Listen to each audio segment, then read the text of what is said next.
Okay, today I'm actually at my place. Dave Massey's come to me, talking to Dave Massey. Thanks for agreeing to talk to us, Dave. No problem. So you currently write for GG's, The Sporting Life, write paddock notes for Blue Delta, work on course, and get a few quid punting too. Yeah. Are you sort of an on-course man generally? I would say my time is probably divided between both work at home, the writing work, and the on course. I would say I get more of the on. I would say I'm more on course in the summer, through the summer months. Because as you know, it tends to be busier on course with the bookmakers. They tend to do most of their business, between sort of Easter really, and then August. But after the August bank holiday, it starts to become a bit of a stretch. So as far as the on course work goes, more in the summer. Through the winter, I do tend to do a few bits and pieces. I work more for S&D bookmakers in the winter because they take me on to work at Southall, which is my local track. It's only sort of 20 minutes down the road, really. So now, obviously, they're having problems of their own there at Southall at the moment, but still doing a few bits and pieces there. So yeah, between the two, it's 50-50 overall in a year, but I would say in the summer I'm more on course. Okay, and what do you do with the bookmakers on course? Just a workman, but I enjoy doing what I do. So I work for, let's go through them. I work for my main employers are MT Racing, Morley and Colin. I also work for S&D in the winter and a few times in the summer as well. I do Royal Ascot for them. I do probably about half a dozen days a year for Martin and Leicester, a couple of days a year for Spinning Mate, all sort of around the Midlands region. And I enjoy what I do. I enjoy that sort of the retail aspect, which we'll come into later. I used to work in retail. I think a lot of bookmaking these days, is about retail. It's about giving customer service, and having spent a good proportion of my life before I came into racing doing that, I think that puts me at a bit of an advantage. Yeah, I enjoy doing what I do. And the GGs and the Sporting Life, that goes, it sort of works in tangent with it, in parallel, I should say. Yeah, the GG stuff. Matt Bisogno approached me probably about 2 years ago now, a little bit over. I mean, GG's is a very data-driven website. It's all data, it's hard data, which is great because punters want data these days.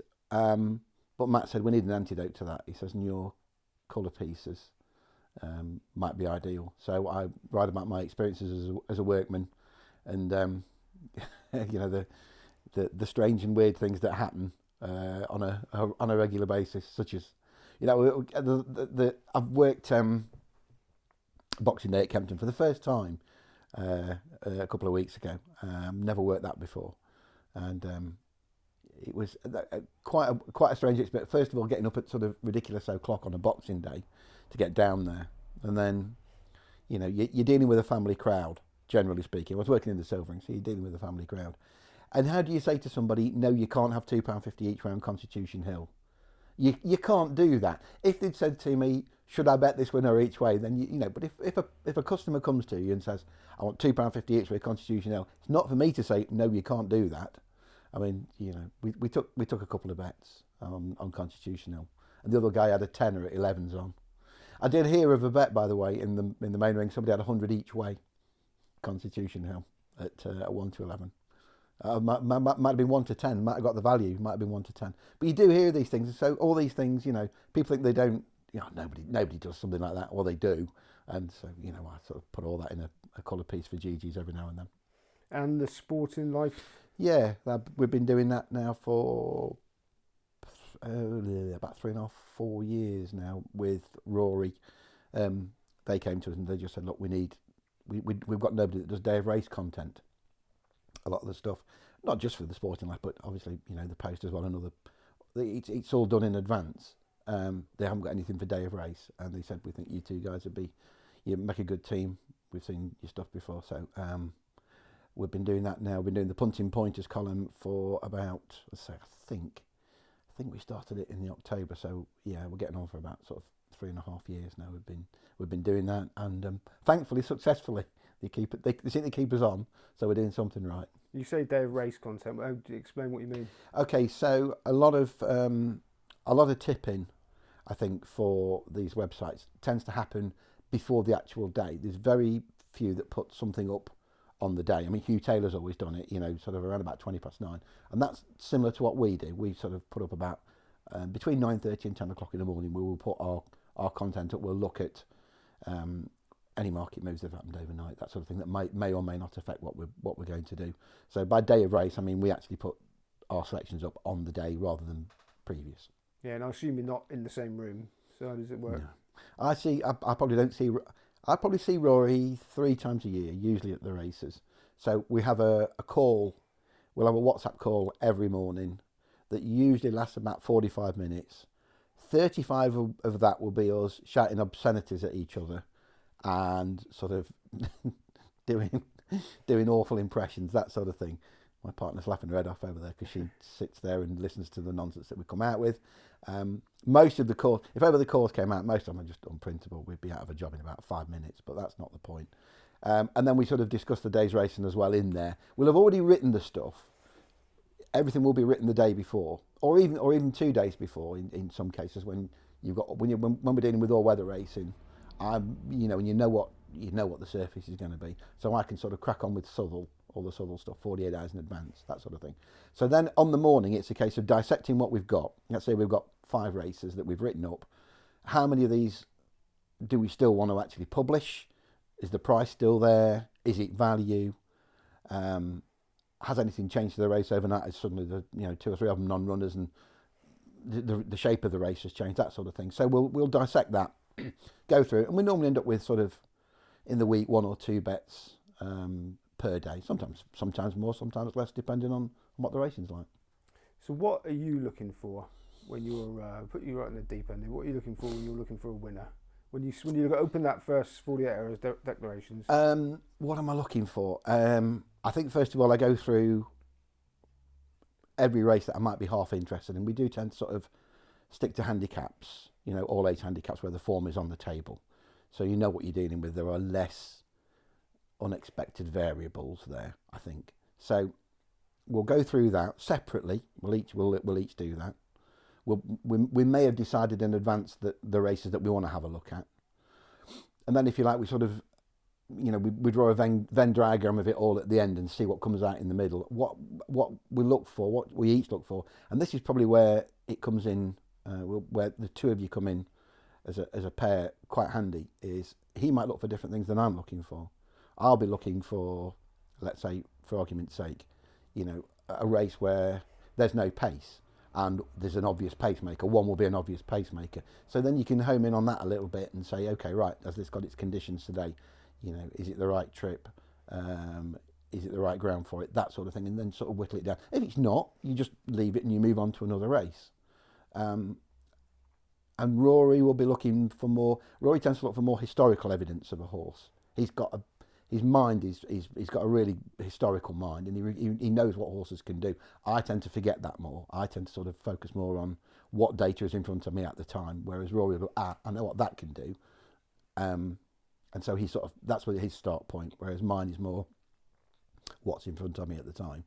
I do think ground is a very important key. I think that's probably, particularly when you're dealing with extremes, when you're dealing with good to firm and firm ground, and you're dealing with soft bordering on heavy ground. I think at that point you can look at a race and go, right, well, that, in the past has run 5 times on heavy and it's disappointed every time, so you can rule that out and you can rule that out. The more evidence you've got for that, I think the better. I do think ground is an important thing, particularly with the jumps racing.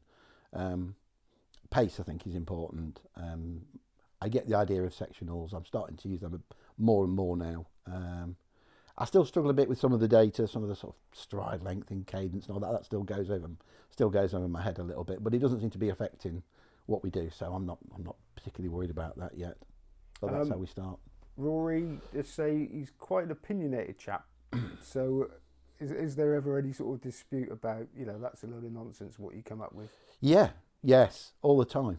Absolutely. And this is where, again, it's sort of the 2 of you, because one of us can get very enthusiastic about a selection and the other one go, hang on a minute, have you considered this? And suddenly, no. Often a key one is a horse that's missing headgear, and you get really enthusiastic, and then you've missed that little P or a B, and it's missing, and it's like, and then it only runs its best when it's got the headgear. quite often you'll miss that or something else, or you'll miss the trip or something. So the two of us feed off one another, and yeah, we do miss winners. I mean, we put each other off winners. We have done that in the past. Many moons ago, Simon, when we first started doing this, we invoked what's called now the Cloudy Glen rule, which was when I put Cloudy Glen up for the what would it be, 2020? Yeah, 2020. Well, what we call the Hennessy, us old ones, what we call the Hennessy, whatever it was that year, the Ladbrokes Trophy or whatever. And I think Cloudy Glen's got a really good chance. And his words were, if we put Cloudy Glen up, I'm going to come around there and I'll have to kill you, basically. We can't put this up, it's got no chance. And of course, Cloudy Glen went and won at a big price. I think it was about 33.40 on the day. So I didn't forgive him for that for quite a while. It was a good month before I forgave him that one. But we did invoke the Cloudy Glen rule, which is now, if a selection that one of us fancies is a 33-1 chance or bigger at the time of publication, it can't be blackballed by the other one. You can't knock it out. It doesn't matter how spurious the reason, you can't kick it out. And it's worked. There's been a couple of times, he's certainly had a couple, I've certainly had a couple where, we fancy one at a big price and we put it up and the other one doesn't like it, but it's gone and won. So we had to invoke that rule, so it never happened again. I assume that, well, you're a punter, a serious punter yourself anyway. I wouldn't say I'm a serious punter. I'm more serious about it now, certainly in the last sort of 3 or 4 years, than perhaps I was.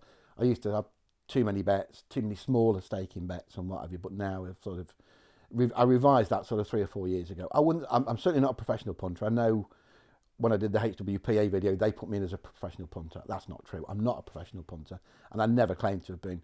And I don't think you can call yourself a professional punter if you're doing writing jobs or media jobs or something else that, provides a backup for you. To me, a professional punter is someone that bets for a living, and that's it.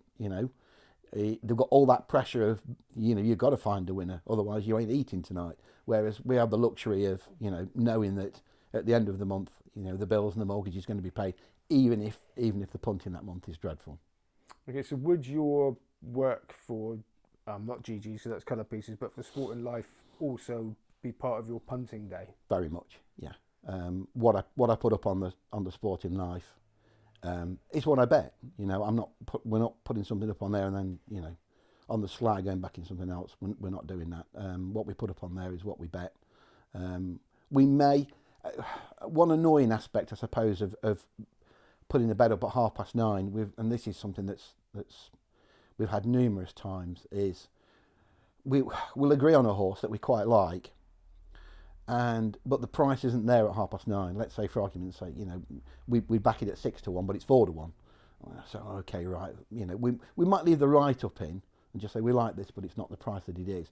And then, blame me, we'll get to race time and it'll be an 8-1, 9-1 chance, and it'll romp home. And you think, and we have a lot of those that drift, but we can't put them up at the time because we don't think the price is there, so they don't go on the P&L. Are you one of these people that can price a race up but can't tell us how you do it, like all of them? Yeah, correct. It is though, isn't it? It's a dark art, isn't it? It's just one of those. You get used to it. You just sort of do it, and right, here's the tissue. You'll put your tissue up for yourself, and the thing is, Simon, when you first start doing your own tissue, you think you're miles out. I must be miles out. I've put this in at 5-1. It's in at 20. What I've missed something. I've done something wrong. The number of times that it'll come to race time and it is 5, 6, 7-1 or whatever, it's a lot nearer your price. So you've got to believe in your own tissue. You've got to believe in your own tissue. And if you're wrong, you're wrong, and I am wrong a lot of the time. But you've got to believe in your own tissue, otherwise it's no good. And what sort of price variance would make you not have a bet? Oh, that's a good question. Not much of one. 10-15% tops, I would say, from where I'd want it to be, would make me not have a bet. And how do you deal with it if it wins and you haven't?